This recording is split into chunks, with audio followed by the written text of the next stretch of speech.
This episode of the Rogue Deck Builder is brought to you by InkPlaymats.com, the official playmat vendor of RogueDeckBuilder.com. Visit InkPlaymats.com for custom playmats, dice bags, and even card sleeves. You can even pick up your own Rogue Deck Builder playmat. InkPlaymats.com. Hi there, it's Ken with RogueDeckBuilder.com here with another match. I finally found a Delver match. I was trying to find some modern matchups and kept going against like Pod and a few other matchups. I have won everything today with Soul Sisters. Pod was shut down with Suppression Field, but we found the Delver matchup that we wanted to see. And I first turned Windbrace Heights for a Sarah's Ascendant. There's 3 lands that I put on the bottom. And then he polluted Delta into Delver. So that's the board state right now. Another Honor of the Pure is very good against this deck, especially because we do have the Spectral Procession. So I do believe that I am just going to Auriok Champion here. Throw this dude out, and this, again, it's a very hard card for him to deal with. His really only hope here is if Delver flips off a natural flip, and it does not, so he does not reveal the card to us. And I'm not going to trade for Delver. Sometimes I actually do trade for Delver because it's the one saving grace in their deck that can win them the game. If this flips and then Mr. Delver can do 3/3/3/3/3/3 and he can just kind of, but he's just going Gitaxian Probe, Gitaxian Probe. It's already down to a 15. I'm going to slap a Spectral Processions next turn and then just go crazy. We're 1 land away from hitting Ranger of Eos. And no red source quite yet. Well, it's polluted Delta. Okay, so he does get the Steam Vents. And he's down to a 12 already. So young Pyromancer is the biggest joke ever. We're going to use the ability of the Auriok Champion.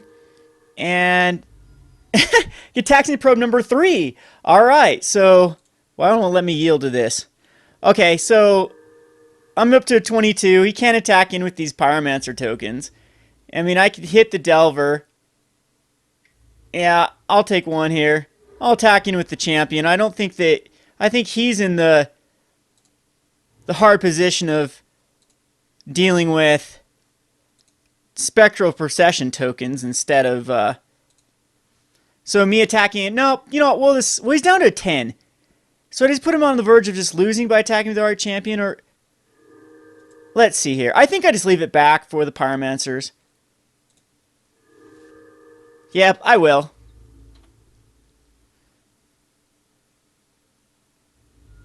And he gut shots Spirit and puts out another. He's down to an 8 though. But look at this, 6 cards in his graveyard. Just crazy, crazy amounts for Treasure Cruise now to fill back up his hand. The card is insane in Modern. But luckily, we do have answers through Soul Sisters. I don't think he has any way to gain life. He's down to an 8. He's got to find an answer for the Auriok Champion. Again, he fork bolts 2 of those off, but who cares? He can just attack him with a Delver, and that's it. Really? He's gonna attack him with the young Pyromancer? No, yeah, I didn't think he would do that. So we'll block here, take out an elemental, and just take 2, go down to a 24. That is definitely not the place he wants to be in. And he'll snag it back, but that means the elemental token still came out. So yeah, I'm still fine. There's the Windbrace Heights to find even more threats, and the Auriok, the Ranger of Eos can now be cast. I think I put a Pridemate out here rather than another Honor of the Pure. It's kind of getting a little clogged. So the Champion comes out again. Only hope is Delver flips here.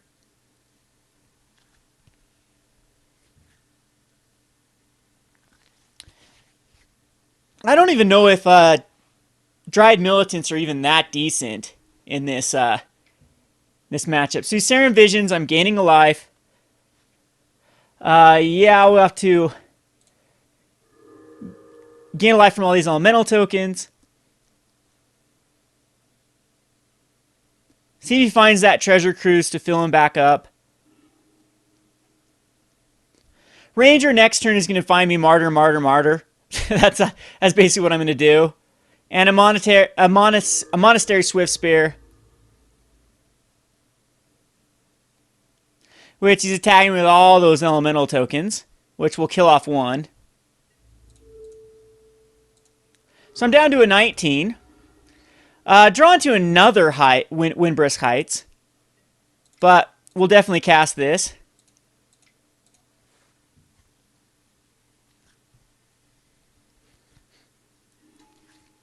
And gain a life.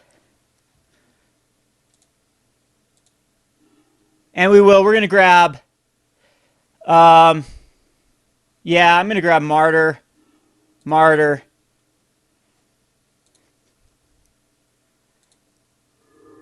And then put this out. Put a Martyr on the bottom here. And then, again, next turn we can actually cast a Martyr. But this is just crazy that he's still in this game. With the amount of life I've gained. He's just going to attack for 3. He doesn't want to lose any more elementals. He might start to be clogging up his board with lands. Or his hand with lands. Squadron Hawk is okay. Well, let's cast a Martyr.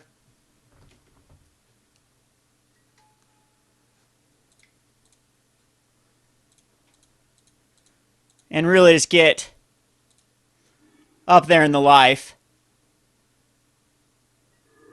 Up to a 32, up to a 33. And I think we will just cast a Squadron Hawk. And maybe I should have done this the other way.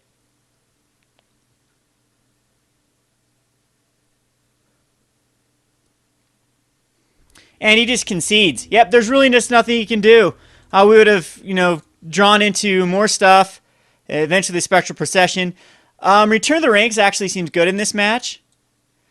And I am going to try the Dryad Militants. And Leyline of Sanctity I don't think we need as much. Suppression Fields, no. So the cards we don't need is... Man, everything in this deck is so good. Even all of the Pures are good. I don't think I need Path to Exiles. And I think I'll go down a Ranger of... No, Rangers are good. Rangers are really good. Maybe I don't need the Return to Ranks. Squadron, Soul Warden, Sarah's... Everything's so good. We're just going to go down in a few Honor the Pures. Even though that does make his Fork Bolts a lot worse. I'd love to see a first turn Dryad Militant. Again, it screws up his deck, especially if he is going like Grim Lavamancer. Because then everything gets exiled. We don't have a first turn, but we do have a first turn Sarah Ascendant, which can hit a bolt. I'm going to keep this. Auriok Champion again. This card. Good luck. He has to mulligan. I think they play like an obscene amount of lands, like 18 lands. I believe in the deck, so he is going to mulligan quite frequently, especially on MTGO with the truly randomness of... Yeah, so he's using Flooded Strands, he's using Polluted Deltas, he's probably using all the fetch lands imaginable. And Steam Vents, which he's down to a 17 already. And there is the Monastery Swift Spear. Which maybe I just wait for the Auriok... for the Sarah Ascendant, because I just don't want to pump up. Nah, we'll use it.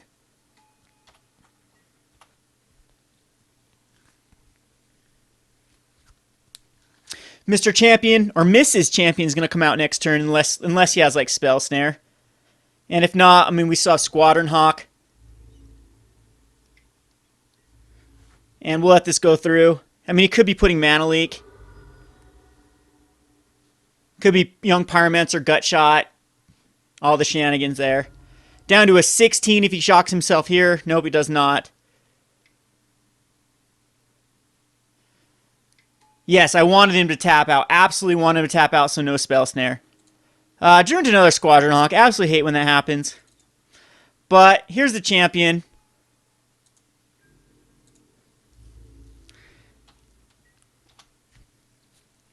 And now we've pretty much locked him out. He's got a Vapor Snag. Yeah, this is rough for him. Down to 3 cards in hand. Only 2 in his graveyard, so the Treasure Cruises aren't that great. he really needs to draw into as many Gitaxian probes as possible. We're one land off of going crazy with the Ranger, again, grabbing either Sisters or whatnot. I'm going to be gaining a life here. And yeah, he can't attack me with much. Doesn't even attack me with anything. There's a Windbrisk Heights, that's fine. We will go and put a champion underneath. That's a great card. And then we can go ahead and cast Squadron Hawk. I hope it does get spell snared because we have the other one in hand.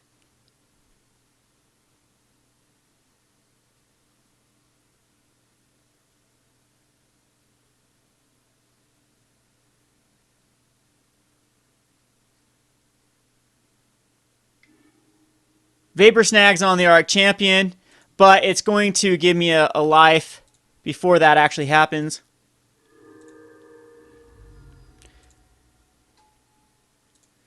And we'll fill back up our hand with the Squadron Hawks.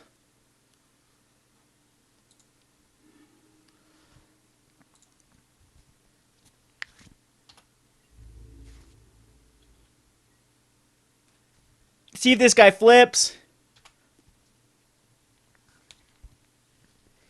He's still going to have a hard time here. We have the ability to block his Young Pyromancer if he attacks in with the Ascendant.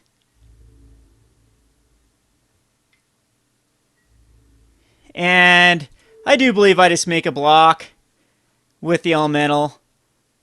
Nah, we'll take some damage.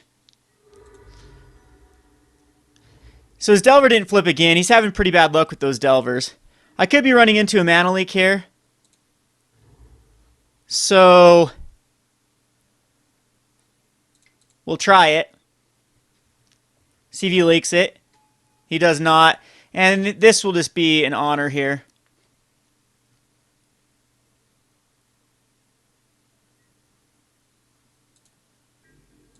We'll attack him with both of these. At this point, if he wants to kill a Pyromancer, I'm okay with that trade. He is going to bolt it, so I forced that out. That's nice. Before the Pro S can actually happen.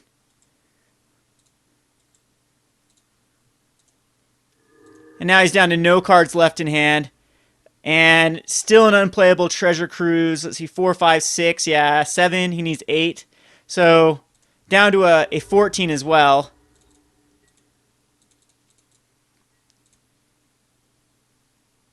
And see if the Delver actually flips this time. It does. It finds him a Treasure Cruise, which he cannot cast. So now I can't even attack in with his Swift Spear. I bet an Elemental is going to come and get eaten. Nope, just hit him for 3 with the Aberration. But, I mean, he doesn't really want to trade, does he? 2 damage for 2 or 3 damage for 2 damage each turn. Plus, I'm getting out double Squadron Hawks here. Or actually, the right play, what I'm going to do here is go Ranger.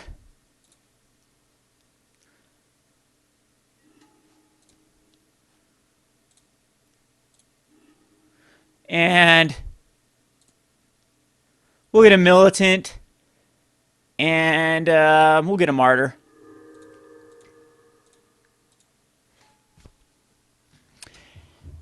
And then we'll go to attack with the Squadron Hawk. He's down to 12.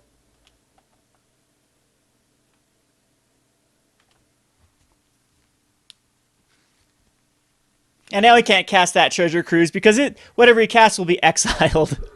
So even if it's like a Gut Shot or a Gitaxian Probe, he won't be able to cast that Treasure Cruise.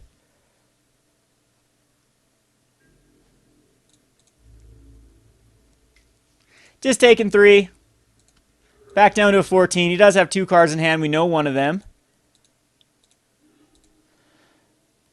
But we are going to... Yeah, we'll Martyr here.